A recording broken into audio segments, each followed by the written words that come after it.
Hello there, and a very warm welcome to another edition of Channels Beam. I'm Victor Matthias. Now, the emphasis on how technology will remain ever present in our lives and development in the country has never been any higher.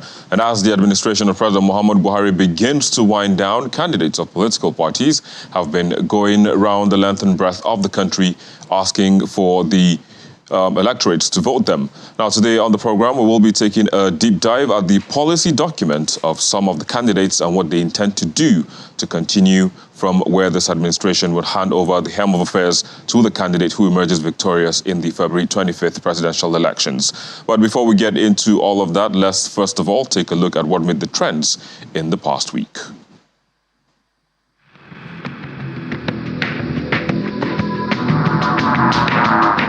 The scarcity of the new Naira notes continues, and that has generated a lot of reactions from Nigerians. Many took to their handles to express frustration and the hardship being faced as a result, including some APC stalwarts accusing the CBN of deliberately starving the nation of the new currency to turn the people against the government. The president has since asked for 7 days, which will elapse on Friday, February 10th, to solve the lingering crisis. Similarly, Nigerians have been spending long, productive hours on fuel queues as the scarcity of premium motor spirit continues. They lament that despite the long queues, they still have to buy the product at an exorbitant rate.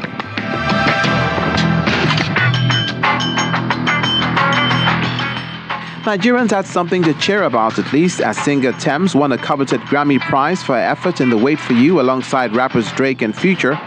The track picked up the win in the Best Melodic Rap Performance category, beating DJ Khaled's Beautiful, Kendrick Lamar's Die Hard, amongst others. Meanwhile, compatriot Burna Boy lost in his quest for a second Grammy trophy after being nominated in Best Global Album and Best Global Music Performance categories. Well, there you go. Those were the trends in the past week.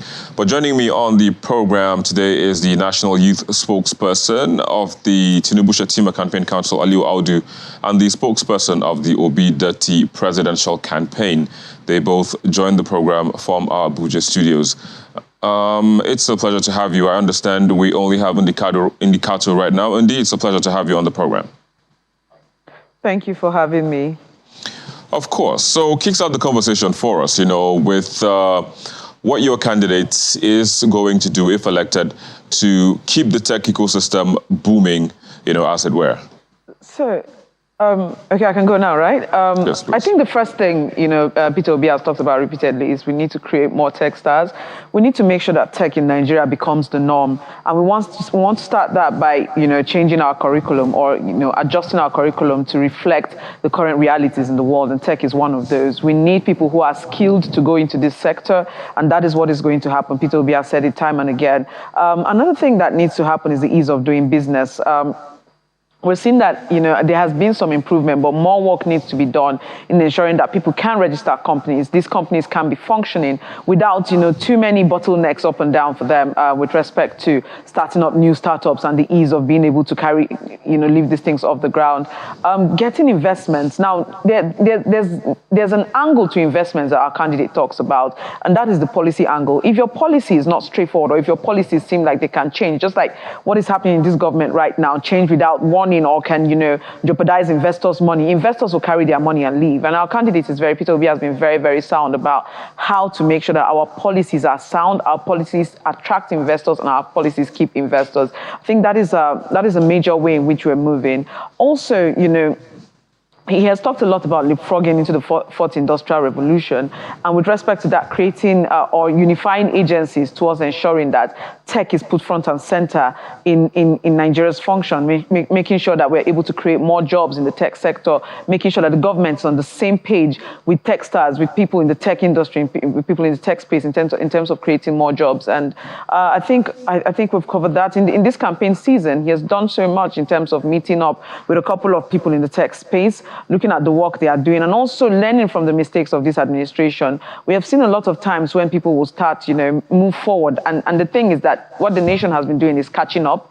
Young people, especially because the tech space is mostly run by young people in Nigeria. Young people will move forward, and you see the government trying to run to catch up. And so we're trying to see how we can come together and see where are they now, what are we doing, and how can we go ahead of the curve instead of waiting for young people to break these barriers, and then we are trying to catch up with policies. And some of these policies affect them the wrong way. And what am I talking about? You could see with some of the policies, if you remember last year and upper year, central bank would bring out certain policies, and you'd see techstars, especially in the fintech space, running helter-skelter to reassure consumers, reassure customers that, look, this is not going to affect us in this way, or it may affect us, and we're fighting at the courts to try to make sure that it doesn't affect us this way or that way. And we're trying to make sure with our government that this does not happen. So instead of the government trying to catch up, waiting for things to happen, looking at these things happening and saying, oh, we do not have regulations waiting, we do not have what is in place for these kinds of things to function, we're saying that, look, Peter Obi's government is going to make sure that we are ready for whatever technological advancement is going to come through. And how are we going to be ready?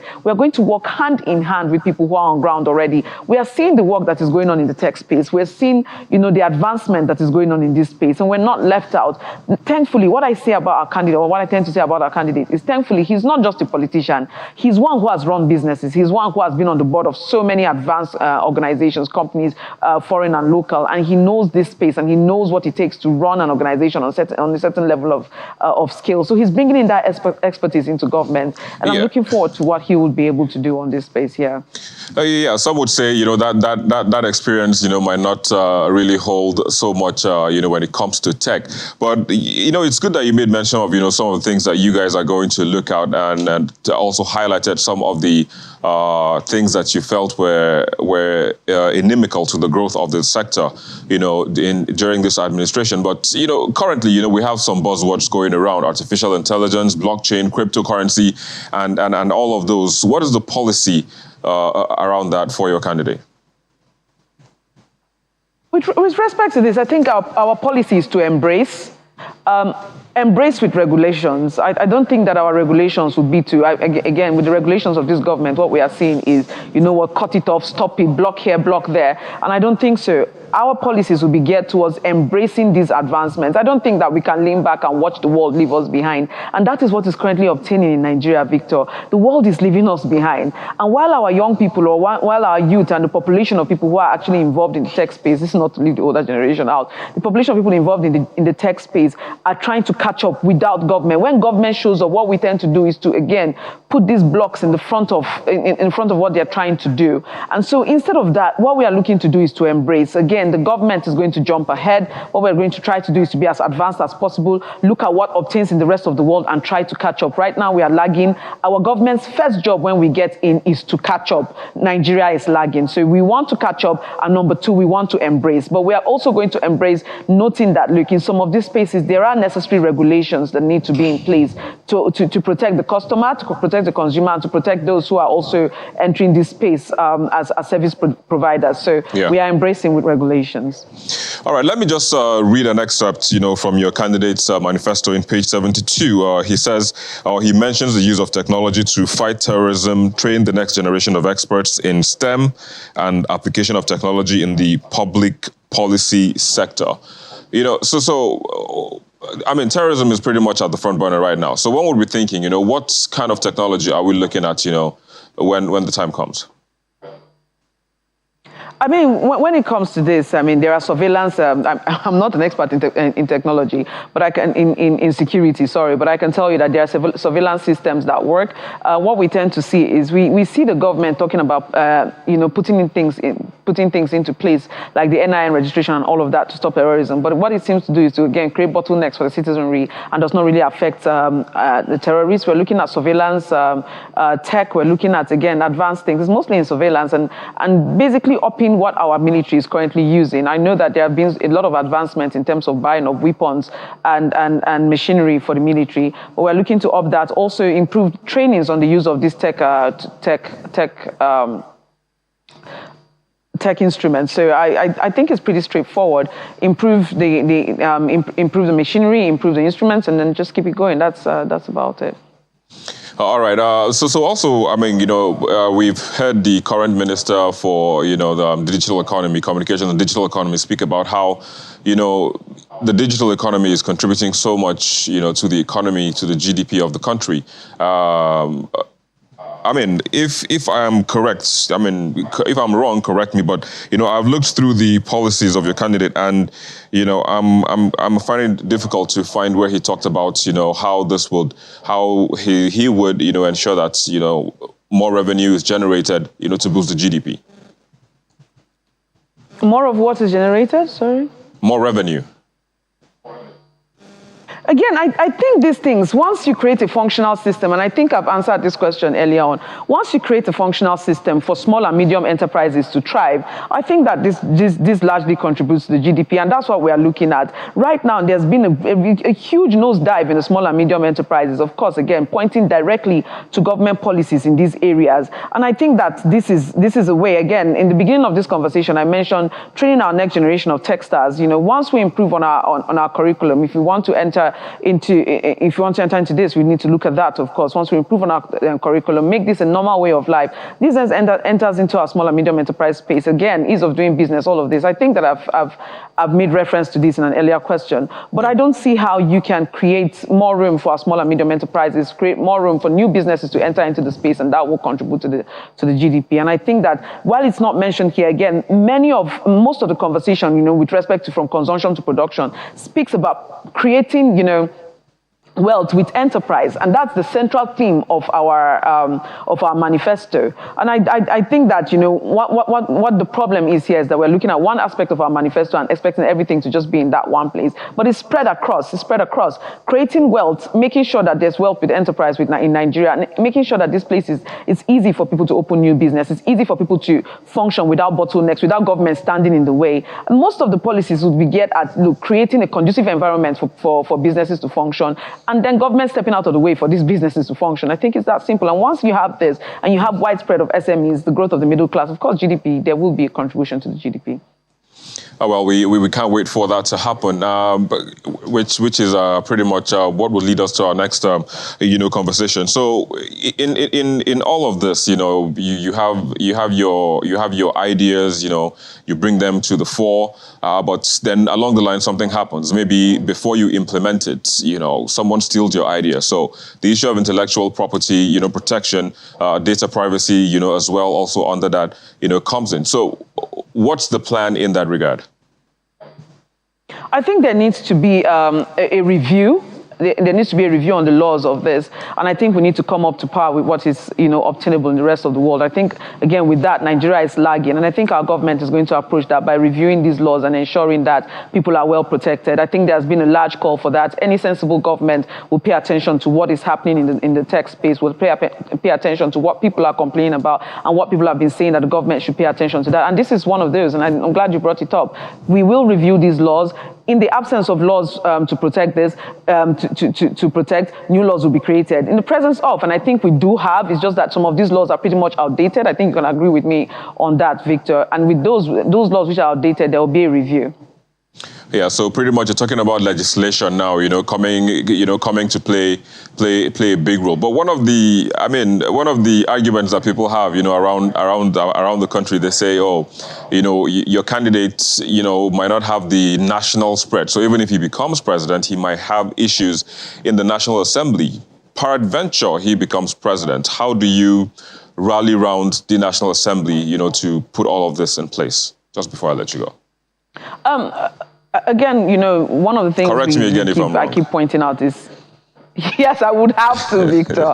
I would have to, because number one, we do have people running for different positions around the nation, and hopefully the labor movement and this widespread acceptance of Labour Party and Peter Obi will trickle down to these areas and make sure that we have people in the national and state assemblies. But that aside, one thing we tend to notice, and we should bring, this is entering a political conversation now. I was hoping it was to stick to the policies, but let me get back on track.